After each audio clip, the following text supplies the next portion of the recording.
नमस्कार बच्चों, आप सभी का स्वागत है शारदा सदन ग्रुप ऑफ एजुकेशन के डिजिटल प्लेटफॉर्म पर।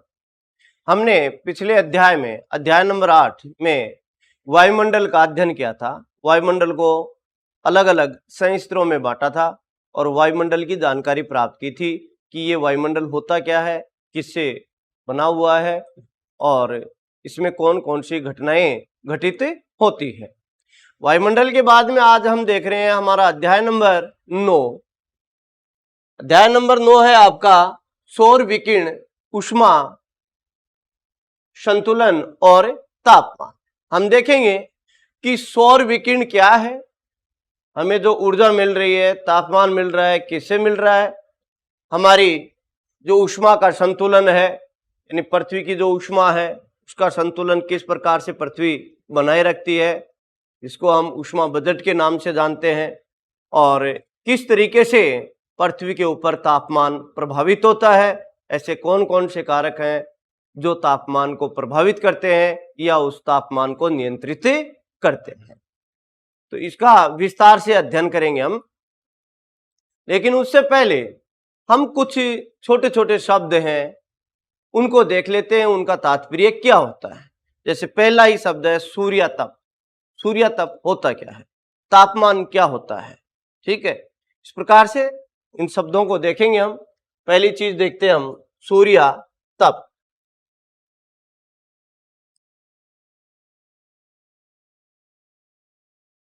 सबसे पहले तो हम देखते हैं सौर विकिरण, ठीक है। सौर विकिरण होती क्या है?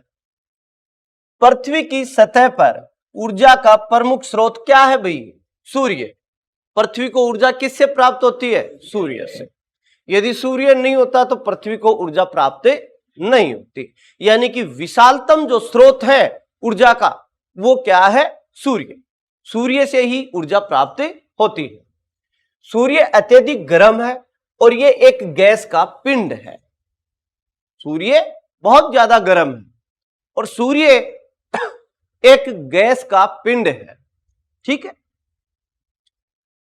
इसके पृष्ठ का तापमान 6000 डिग्री सेल्सियस है। कितना है? 6000 डिग्री सेल्सियस। याद रखना, काफी बार अनेक परीक्षाओं में पूछा जाता है कि सूर्य के पृष्ठ का या सूर्य की सतह का, सूर्य के पृष्ठ का या सूर्य की सतह का तापमान कितना होता है? कितना होता है? 6000 डिग्री सेल्सियस होता है, ठीक है। बहुत बार पूछा गया है ये प्रश्न।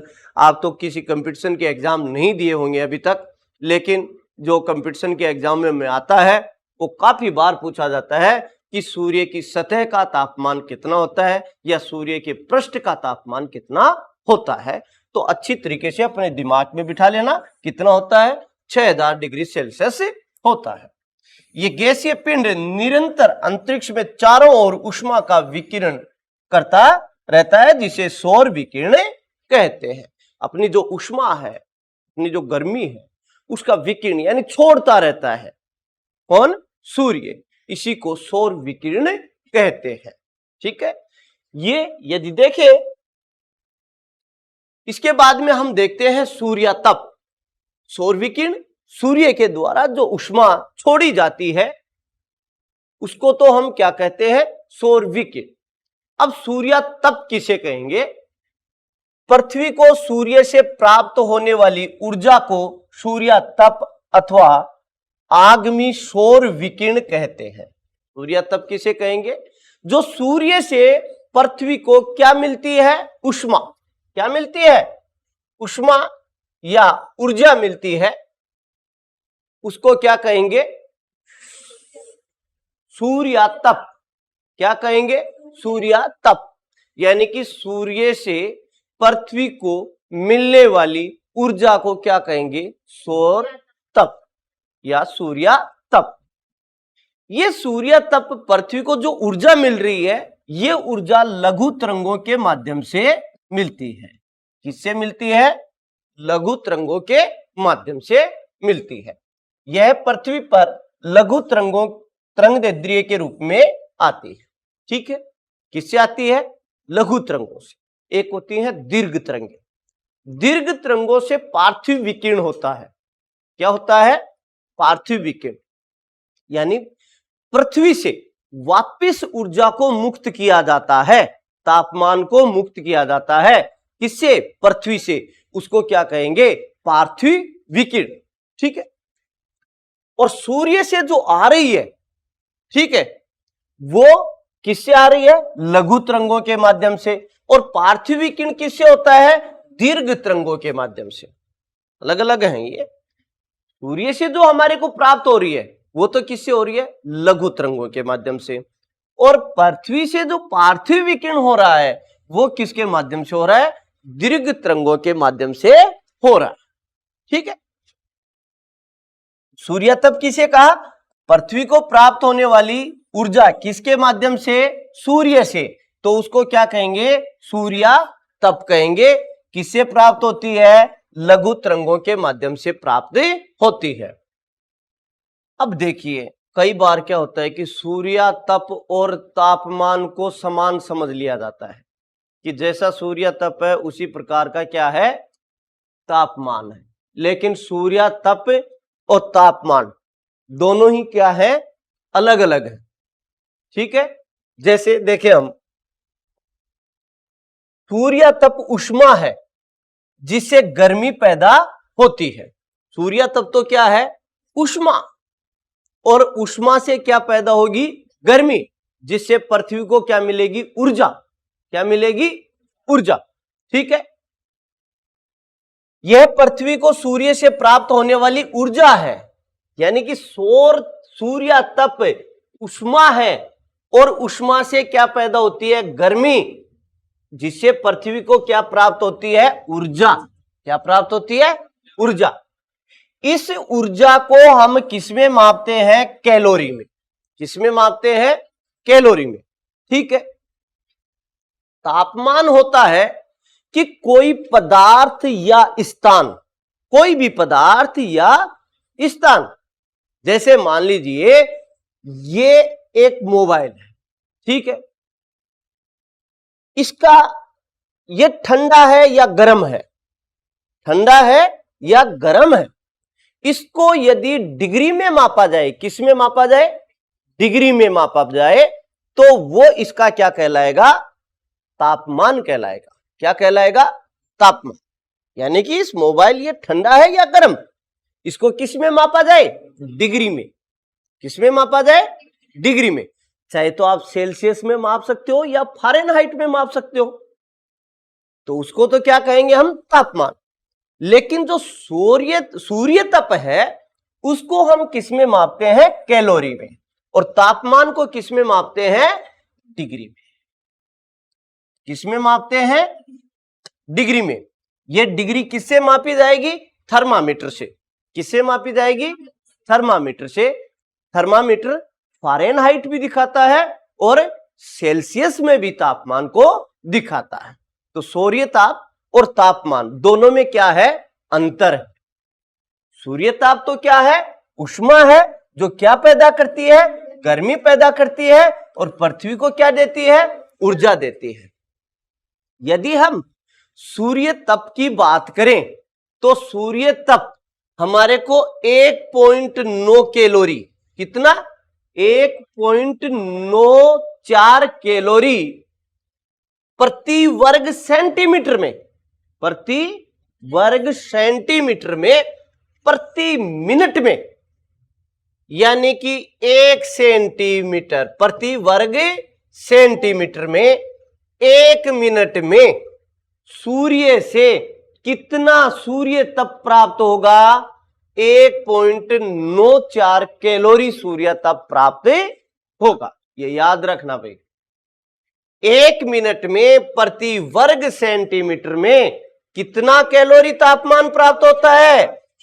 1.94 कैलोरी तापमान प्राप्त होता है। ठीक है। किसी पदार्थ को गर्मी देने पर उसका तापमान क्या होता है? बढ़ जाता है। कोई भी पदार्थ है, ठीक है, गर्मी प्राप्त हुई हमारे को सूर्य से, यानी कि ऊष्मा प्राप्त हुई। ऊष्मा से क्या पैदा होगी? गर्मी।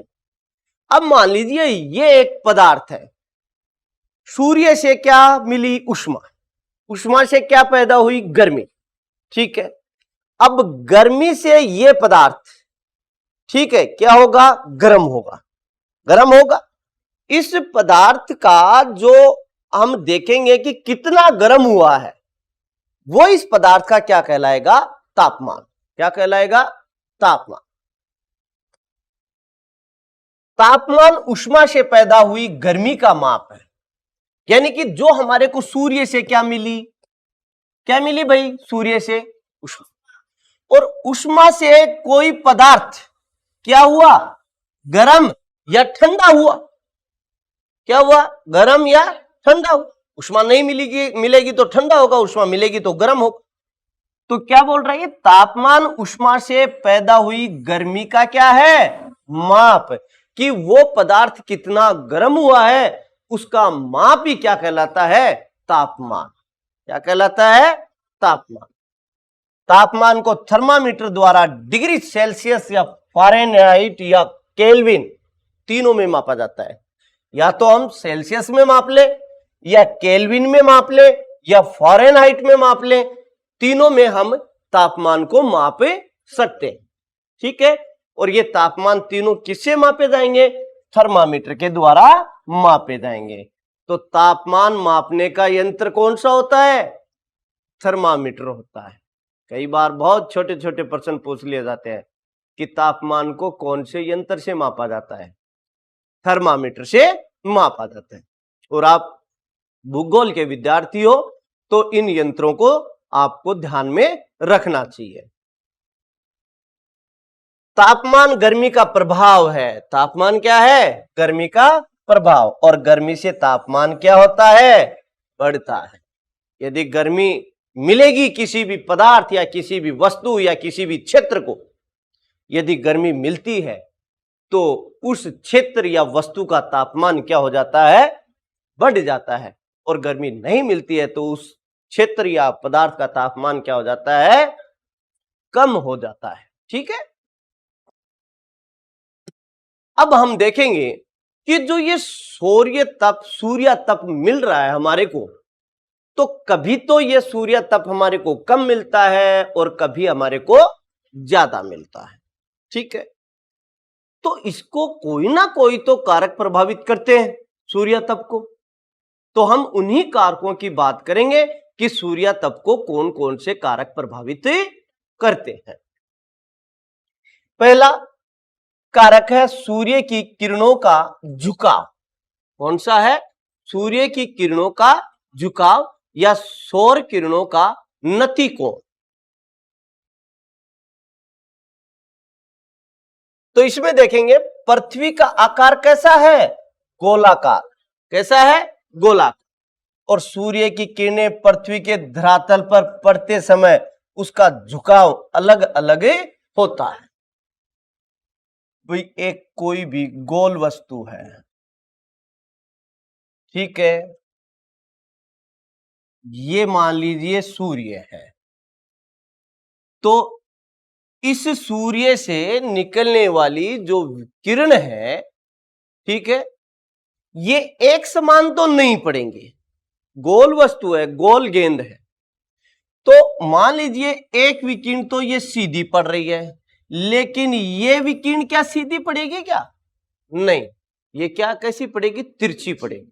ठीक है, तो आप ये समझ लीजिए कि दूसरी एक चीज पहले आप ये देखिए कि कोई भी चीज यदि सीधी पड़ती है या विकिरण सीधी पड़ती है तो वो क्षेत्र कम घेरेगी। क्या घेरेगी? क्षेत्र कम घेरेगी। और यदि विकिरण तिरछी पड़ती है तो क्षेत्र को क्या करेगी? ज्यादा घेरेगी। अब कम घेरेगी क्षेत्र को तो तापमान ज्यादा देगी, और यदि क्षेत्र को ज्यादा घेरती है तो तापमान कम उत्पन्न करेगी। ठीक है, तो उनका झुकाव अलग अलग है किरणों का। लंबवत किरणें कम क्षेत्रफल पर गिरती हैं। जो लंबवत होती हैं, सीधी होती हैं, उसका क्षेत्र तो क्या होगा? कम होगा।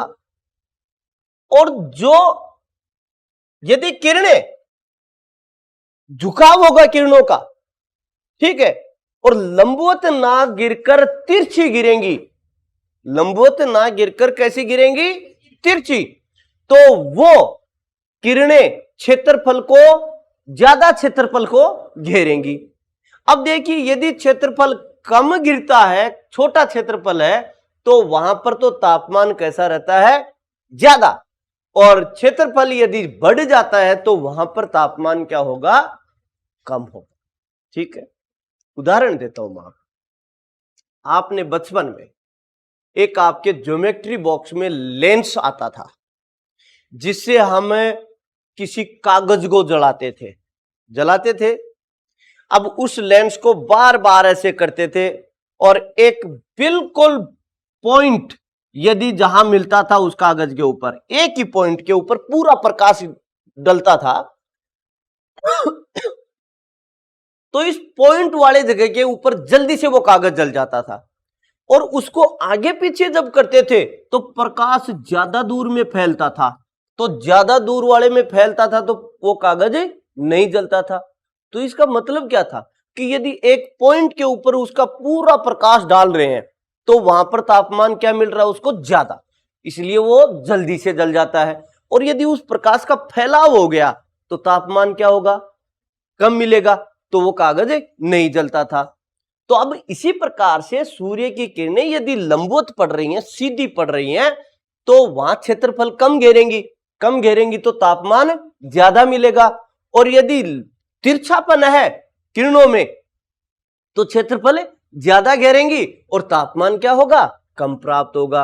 उसी प्रकार से पृथ्वी के ऊपर यदि देखते हैं तो भूमध्य रेखा के ऊपर प्रकाश की जो किरणें हैं, सूर्य की जो किरणें हैं, वो लंबवत पड़ती हैं, तो भूमध्य रेखा के ऊपर तापमान उच्च बना रहता है।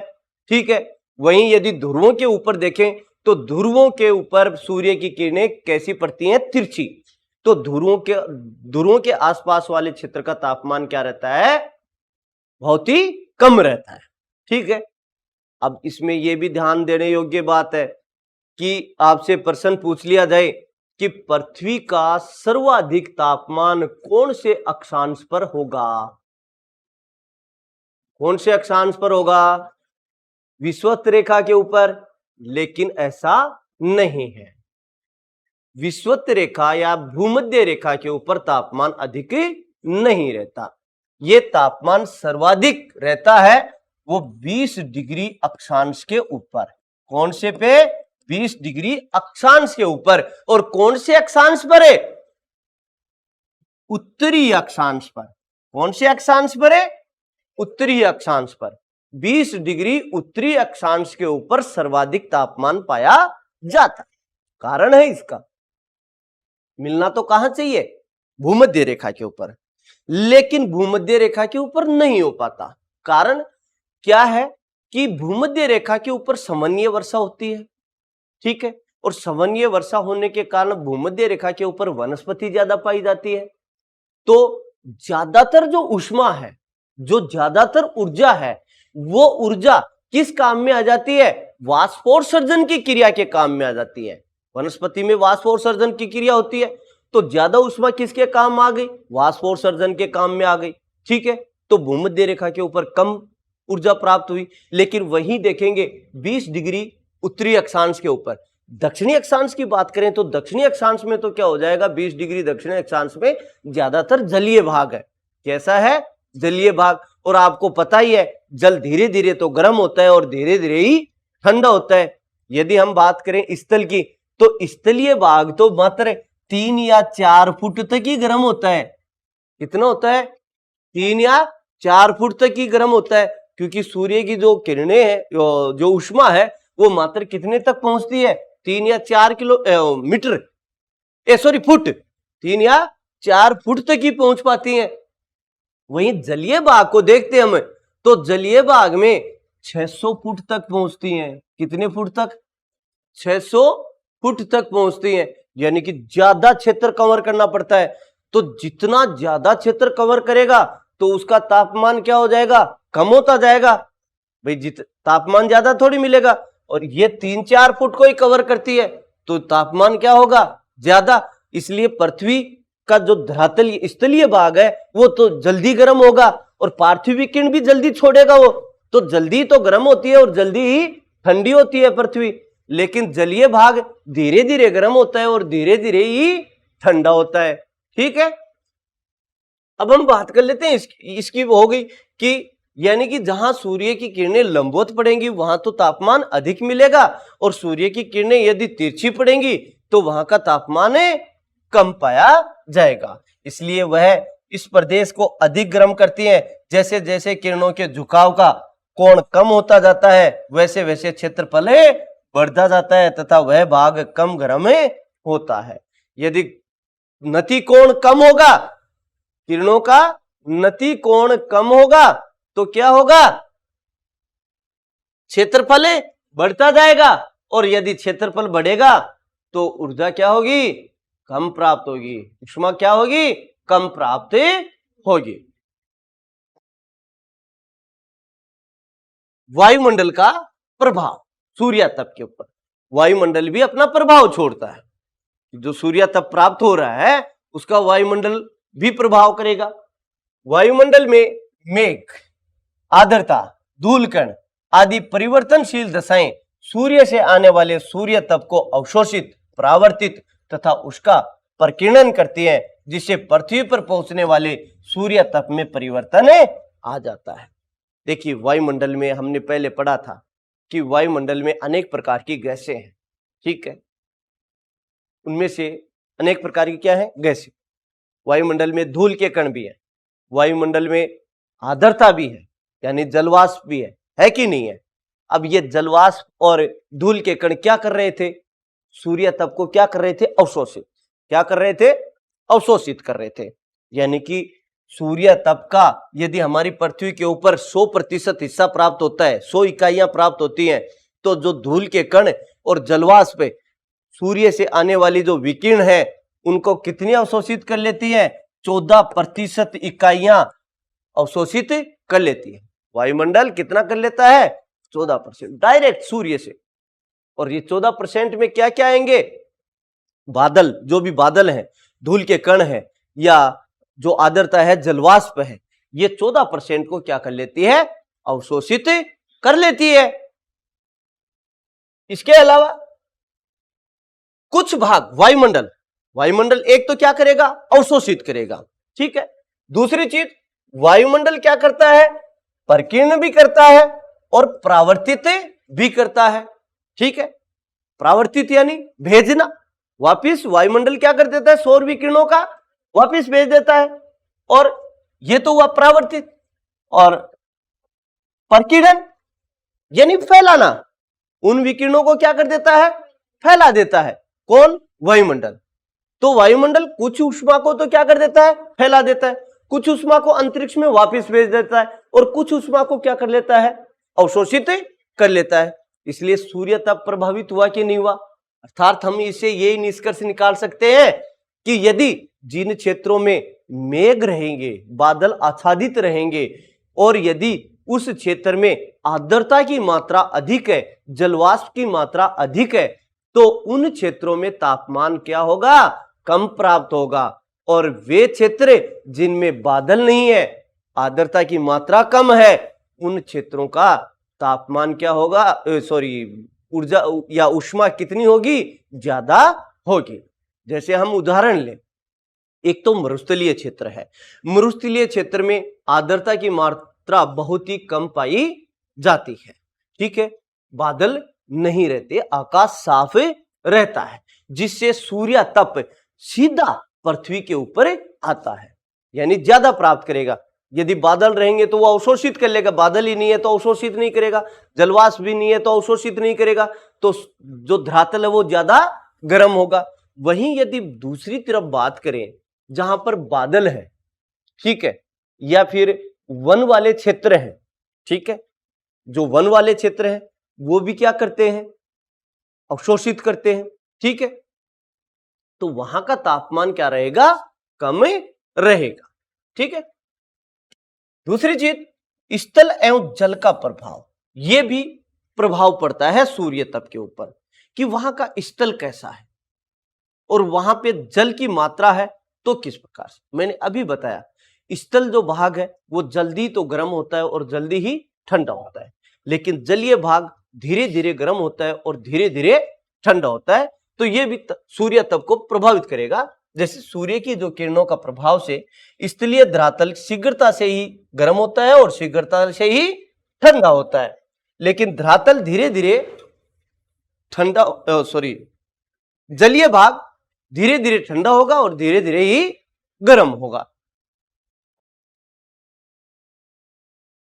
अगला कारक है दिन की लंबाई अथवा धूप की अवधि। यदि दिन लंबे होते हैं तो सूर्य तप ज्यादा प्राप्त होगा। ठीक है भाई, रात को तो सूर्य तप प्राप्त नहीं होगा क्योंकि सूर्य दिखाई नहीं देता, तो रात को प्राप्त नहीं होगा, केवल दिन में प्राप्त होगा। तो जितने दिन की लंबाई, यदि दिन लंबे हैं तो सूर्य तप ज्यादा प्राप्त होगा और दिन छोटे हैं तो सूर्य तप कम प्राप्त होता है। किसी स्थान पर प्राप्त सूर्य तप की मात्रा दिन की लंबाई अथवा धूप की अवधि पर निर्भर करती है। जैसे हम ग्रीष्म ऋतु की बात करते हैं तो ग्रीष्म ऋतु में दिन की जो लंबाई होती है वो काफी ज्यादा होती है और धूप की मात्रा भी हमारे को ग्रीष्म ऋतु में ज्यादा प्राप्त होती है। वहीं यदि वर्षा की ऋतु की बात करें तो वर्षा ऋतु में बादल छाए रहते हैं तो धूप की मात्रा क्या मिलेगी हमारे को, कम, जिससे सूर्य तप हमारे को क्या होगा, कम प्राप्त होगा। और यदि सर्दियों की बात करते हैं तो दिन छोटे होने लगते हैं, तो उन छोटे दिनों में जो धूप की मात्रा है वो हमारे को क्या होगी, कम प्राप्त होती है, जिससे सूर्य तप भी कम प्राप्त होता। भूमि का ढाल ये भी सूर्य तप को प्रभावित करता है। किस प्रकार से करेगा, सूर्याभिमुखी ढाल होने पर अधिक सूर्य तप प्राप्त होता, जबकि विपरीत ढाल के ऊपर सूर्य तप बहुत ही कम प्राप्त होगा। जैसे मान लीजिए एक पर्वत है, क्या है, एक पर्वत है, सूर्य इस साइड में है, ठीक है, अपनी विकिरण डाल रहा है, तो इस भाग के ऊपर तो सूर्य का तापमान क्या होगा, ज्यादा प्राप्त होगा। लेकिन पर्वत के विमुखी ढाल पर, ये तो पर्वत मुखी ढाल है, सूर्य के सामने वाला भाग है, लेकिन पर्वत का जो विमुखी ढाल है यहां पर सूर्य तप प्राप्त होगा क्या, होगा, लेकिन कम होगा। किसकी मात्रा में, इसकी मात्रा में, इसकी मात्रा में यहां पर क्या होगा, कम सूर्य तप प्राप्त होगा। तो ये क्या हो गया, स्थल का ढाल, भूमि का ढाल, स्थल का ढाल, ठीक है। तो सूर्य विमुखी, जिस साइड में सूर्य चमक रहा है उस साइड में तो ज्यादा सूर्य तप प्राप्त होगा, और विमुखी ढाल में जो विपरीत है उसमें सूर्य तप कम प्राप्त होगा। सूर्य से पृथ्वी की दूरी ये कारक भी प्रभावित करता है, ठीक है। देखिए कैसे, भाई सूर्य पृथ्वी चक्कर काट रही है, ठीक है, किस तरीके से काट रही है, गोल काट रही है क्या, नहीं, अंडाकार रूप में पृथ्वी सूर्य के चक्कर काटती है।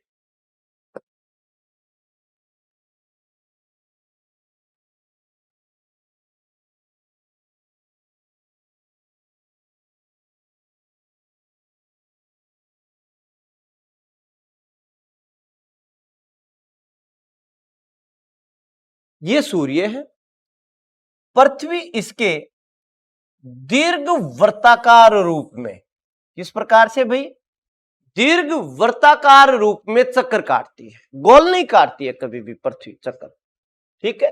मान लीजिए ये पृथ्वी है, ये दीर्घ वर्ताकार में क्या कर रही है, सूर्य के चक्कर काट रही है, ठीक है, ठीक है भाई।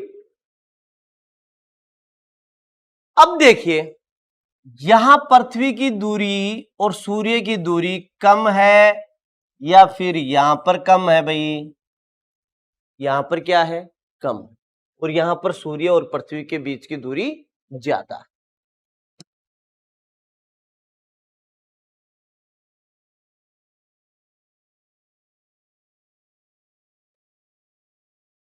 जो ये कम दूरी है, भाई सूर्य पृथ्वी से क्या है, पृथ्वी सूर्य से क्या है, सबसे नजदीक है, और एक स्थिति यह है कि पृथ्वी सूर्य से दूर है। अब मेरे को आप ये बताइए कि यदि पृथ्वी सूर्य से नजदीक है तो तापमान ज्यादा प्राप्त करेगी या कम प्राप्त करेगी?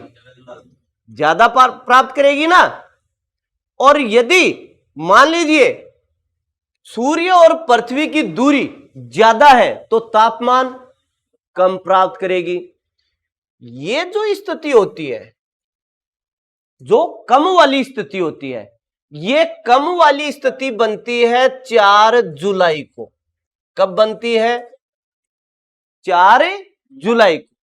और 4 जुलाई को सूर्य और पृथ्वी के बीच में कितनी दूरी रहती है? 4 करोड़ और 70 लाख, सॉरी 14 करोड़, 4 लाख नहीं, 14 करोड़। ये जो सबसे कम दूरी होगी ये 4 जुलाई को नहीं होगी भाई, ये होगी 3 जनवरी को। कब होगी? 3 जनवरी को। सूर्य और पृथ्वी के मध्य जो सबसे कम दूरी होगी वो कब होगी? 3 जनवरी को। और सबसे अधिकतम जो दूरी होगी, सबसे ज्यादा दूरी होगी, वो होगी 4 जुलाई को। कब होगी? 4 जुलाई को। कितनी होगी? 15 करोड़ और 20 लाख किलोमीटर। ठीक है।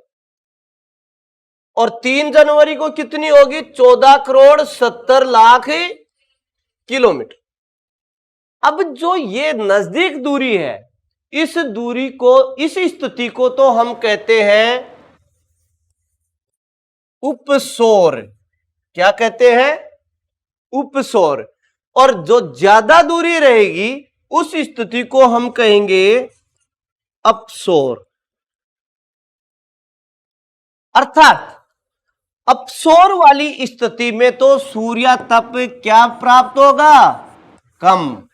और उपसौर वाली स्थिति में सूर्य तप क्या प्राप्त होगा? अधिक प्राप्त होगा। समझ में आई ये बात? दोनों स्थितियां काफी बार पूछी जाती है कि अपसौर की स्थिति कब बनेगी, उपसौर की स्थिति कब बनेगी। अपसौर की स्थिति में सूर्य से कितनी दूरी रहेगी पृथ्वी की, और उपसौर की स्थिति में दूरी कितनी रहेगी। तो ये आप याद कर लेना, अपसौर की स्थिति कब बनती है और उपसौर की स्थिति कब बनती है। तो अपसौर की स्थिति बनती है 4 जुलाई को और उपसौर की स्थिति बनती है 3 जनवरी को। लेकिन इसमें सूर्य तप प्रभावित तो होगा, लेकिन इसमें बहुत ही कम मात्रा में प्रभावित होता है, ज्यादा मात्रा में प्रभावित नहीं होता है।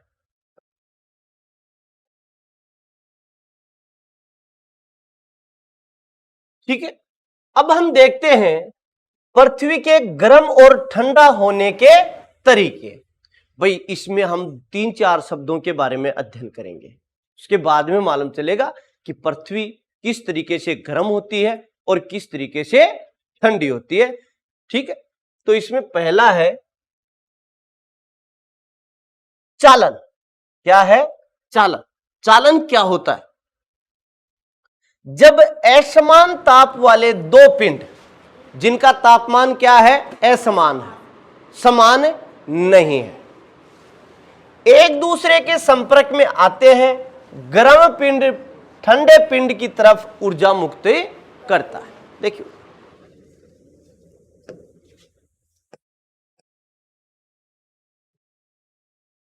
एक पिंड और ये दूसरा पिंड, ये तो ठंडा है और ये गर्म है। अब इनका स्वभाव क्या होता है कि जो गर्म पिंड है वो अपनी ऊष्मा कौन से पिंड को देगा? ठंडे पिंड को देगा। और ये कब तक देता रहेगा? जब तक दोनों पिंडों का तापमान क्या ना हो जाए? समान ना हो जाए। तब तक ऊर्जा क्या होती रहेगी? प्रवाहित होती रहेगी। इसी को क्या कहते हैं हम? चालन। क्या कहते हैं? चालन। यानी ऊष्मा का जो स्थानांतरण होता रहता है, कब तक? जब तक दोनों पिंड क्या ना हो जाए? समान। तो उसको क्या कहेंगे? चालन कहेंगे। फिर आता है संवहन। पृथ्वी के गर्म और ठंडा होने के मतलब संवहन प्रक्रिया द्वारा वायुमंडल में क्रम से लंबवत ऊष्मा का स्थानांतरण होता है। यह प्रक्रिया गैसीय तथा तरल पदार्थों में होती है। यह प्रक्रिया ठोस पदार्थों में नहीं होती है। किसी गैसीय या तरल पदार्थ के एक भाग से दूसरे भाग की ओर उसके अणुओं द्वारा ऊष्मा के संचार को संवहन कहते हैं। साधारण तरीके में बताता हूं मैं आपको।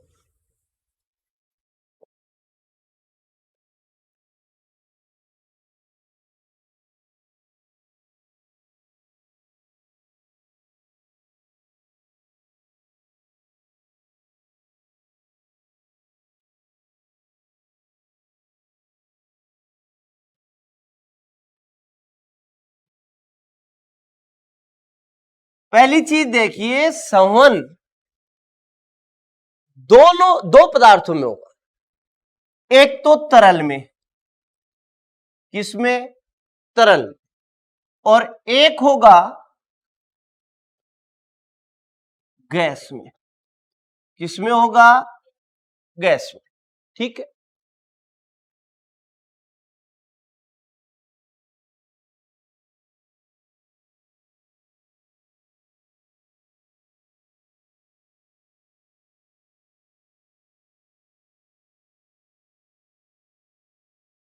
हमारे पास में एक बाल्टी है, उसमें जल है और उसको क्या किया हमने?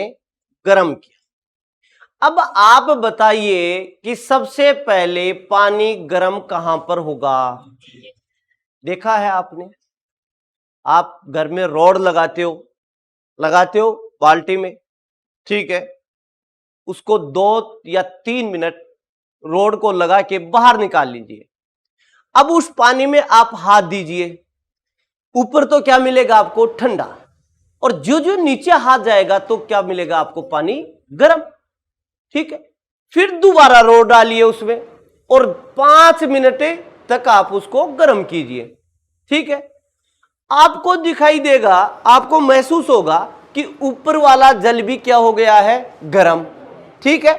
लेकिन नीचे वाला जल और भी ज्यादा गर्म है। अर्थात जल को हमने ऊष्मा दी, ये ऊष्मा सबसे पहले इस जल को गर्म किया। इस जल के संपर्क में आने पर यह ऊपर वाला जल गर्म हुआ। नीचे से ऊष्मा मिल रही है, उसको ऊर्जा मिल रही है, इसके संपर्क में यह जल गर्म हुआ। इस प्रकार से जल गर्म हो रहा है। यानी कि ऊर्ध्वाधर, क्षैतिज ना होकर कैसा? ऊर्ध्वाधर या लंबवत ऊष्मा का स्थानांतरण हो रहा है कि नहीं हो रहा? नीचे से ऊपर हो रहा है कि नहीं हो रहा? इसको क्या कहेंगे हम? संवहन की क्रिया। जब ऊष्मा का स्थानांतरण लंबवत या ऊर्ध्वाधर होता है तो उसको क्या कहते हैं? संवहन कहते हैं। हमारा वायुमंडल है, पृथ्वी क्या हो गई? धरातल क्या हो गया? गर्म। ठीक है। हमने एक बात पढ़ी थी कि हम ज्यों ज्यों ऊंचाई की ओर जाते हैं, जैसे जैसे क्या जाते हैं?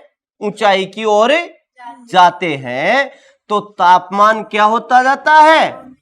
कम। अर्थात यहां का तापमान क्या है? कम है, और यहां का तापमान क्या है? अधिक है। एक बात और क्लियर कर दूं मैं आपको कि वायुमंडल सौर तप से कम ऊष्मा प्राप्त करता है, बल्कि वायुमंडल गर्म किससे होता है? पार्थिव विकिरण से। सौर तप से इतना गर्म नहीं होता। सौर तप से तो कितनी प्राप्त कर रहा है? मात्र 14% ही प्राप्त कर रहा है। लेकिन वायुमंडल का जो ऊष्मा बजट है वो कितना होता है? 48% होता है। वायुमंडल सौर तप से कितना किया? 14%। और उसका बजट कितना है? 48%। बाकी किससे प्राप्त कर रहा है ये? बाकी कर रहा है पार्थिव विकिरण से, जो पृथ्वी को प्राप्त हुआ था ना 51%। पृथ्वी को कितनी इकाइयां प्राप्त होती है सूर्य तप से? 51%। अब ये 51% कुछ तो पृथ्वी स्वयं काम में ले लेगी, जैसे वाष्पोत्सर्जन की क्रिया में काम में ले लिया, ठीक है, या संवहन धाराओं को प्रचलन में संवहन धाराओं के लिए काम में ले लिया, तो ये संवहन धाराएं यहीं पर बात आ गई, ठीक है। तो जैसे जैसे हम ऊपर की तरफ जाएंगे तापमान कम होगा। अब इस वायुमंडल का तापमान कम है, लेकिन नीचे वाले का इसका इससे अधिक है और इससे अधिक इसका है। धरातल के संपर्क में जो वायु आई वो क्या हुई? धीरे धीरे गर्म हुई। इस वायु के संपर्क में ऊपर वाली वायु आई तो ये भी क्या होने लगी? गर्म। इसके संपर्क में ये आई तो ये भी क्या होने लगी? गर्म। क्या क्षैतिज चल रहा है या ऊर्ध्वाधर चल रहा है? ये ऊर्ध्वाधर। तापमान का स्थानांतरण कैसे चल रहा है? ऊर्ध्वाधर। तो इसी को क्या कहेंगे हम? सम। ठोस में हो सकता है क्या? संवहन ठोस में होगा क्या? नहीं होगा। ठोस में क्या होगा? चालन। क्या होगा? चालन। ठोस में चालन होगा और तरल और गैसों में क्या होगा? संवहन होगा।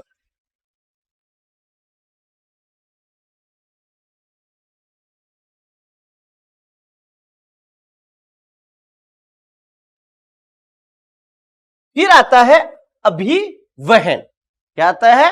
अभिवहन। अभिवहन हम आज इस प्रक्रिया में ऊष्मा का क्षैतिज दिशा में, कौन सी दिशा में? क्षैतिज दिशा में स्थानांतरण होता है। मध्य अक्षांशों में होने वाली मौसम की विभिन्न अभिवहन के कारण होती हैं। वायु द्वारा संचालित समुद्री धाराएं भी उष्ण कटिबंधीय ध्रुवीय धाराओं में संचरित होती हैं। ये ठोस, गैसीय और तरल पदार्थों में होती है। कौन सी प्रक्रिया? अभिवहन। देखो संवहन तो कैसे चल रहा था? ऊर्ध्वाधर। कैसे चल रहा था? ऊर्ध्वाधर, इस प्रकार से। लेकिन संवहन कैसे चलेगा? क्षैतिज अवस्था में। कैसी अवस्था में? क्षैतिज अवस्था में। जैसे भूमध्य रेखा के ऊपर तापमान ज्यादा प्राप्त हुआ, ठीक है, उसी प्रकार से उच्च अक्षांशों की ओर जाते जाएंगे हमें तो तापमान क्या होता जाएगा? कम होता जाएगा। और जैसे जैसे भूमध्य रेखा की ओर आएंगे तापमान क्या होता जाएगा? ज्यादा होता जाएगा, ठीक है। अब भूमध्य रेखा के पास वाले जो अक्षांश है वो भूमध्य रेखा से तापमान का क्या हो गया? स्थानांतरण, ठीक है, स्थानांतरण हो रहा है। अर्थात ये ऊर्ध्वाधर में चल रहा है, क्षैतिज में चल रहा है, ठीक है भाई, क्षैतिज में चल रहा है ये। तो इस प्रकार से जो संवहन अभिवहन की प्रक्रिया है ये तीनों पदार्थों में होती है। ठोस में भी होती है, द्रव में भी होती है और गैस में भी होती है। तो अभिवहन वह होगा जो क्षैतिज अवस्था में तापमान का स्थानांतरण क्या कहलाएगा? अभिवहन कहलाएगा। आज के लिए इतना ही काफी।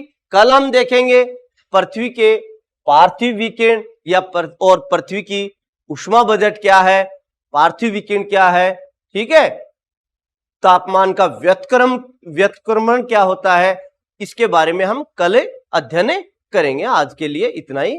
धन्यवाद।